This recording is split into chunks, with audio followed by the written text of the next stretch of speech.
Good morning. Ngasi sagon se numit ki card message seminar se sagon se numit se akoi gi number da haragana 25 lere aduga color dana yellow machu gumba kai gumba sina bi bai ko ado Thursday numit se akoi na money ritual na traga hari money manifestation ta ba kai ba kem ta leite ko atai matam da purnima da ta hodre portal gumba da ta hode ko ten haraga di si gi numit se da kai da to bi bai aduga amana akoi gi money ball semba money tree semba gumba ha pa ne karam ban numit ta semba yaga da gen ha pa ya adu taraga di hadi atai purnima da semodre ko lodre na haraga di dum sagon se numit se da gumba ina sembio ko ado khoi aham bo ina akoi gi card ki message yeng minar se aduga ngasi gi oina timing afaba se karam ba timing se ko hadi kari kari timing phage ha du ha pa hajara ko sidagi card number 1 card number 2 aduga card number 3 ko ahum lok thoe ko ahum sidagi ama khanbira se nungti gi khanba doina aham bai se kansira ani shu bai se kansira natraga ahum su bai se kansira ko aham bai yeng ase ko aham ba se ko hadi sam kaino oina la ko sida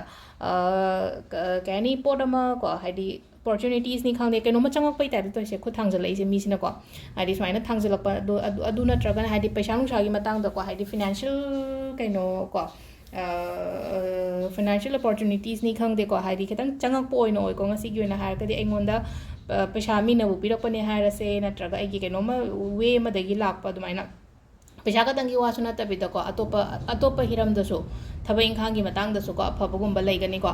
अनीसुबसिना अमुक कइनो हाय कांसिदा अनीसुबसिना फजना balance तौर चटपसे ngasi gi oina haragadi pura mind se peace oina ga leko hadi chauninga su ko chaugono ba ngasi gi oina haragadi ko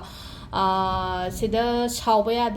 yade temper se control do biyo loina balance tauर ga फजना चटपियो wakhan se peace lein biyo ko ahum so basina ko hakjang gumba kai gumba khatang nungai roi ko hakjang gumba nungai taba ngarang dagi ne kain khalase ba ngarang dagi ne kain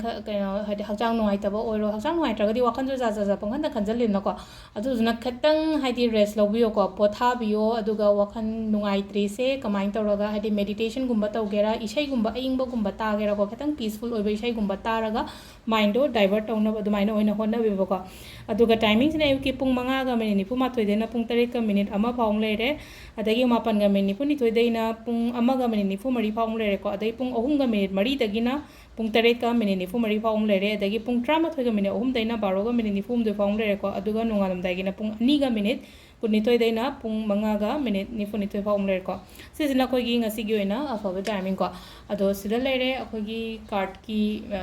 message se ko ma'am thank you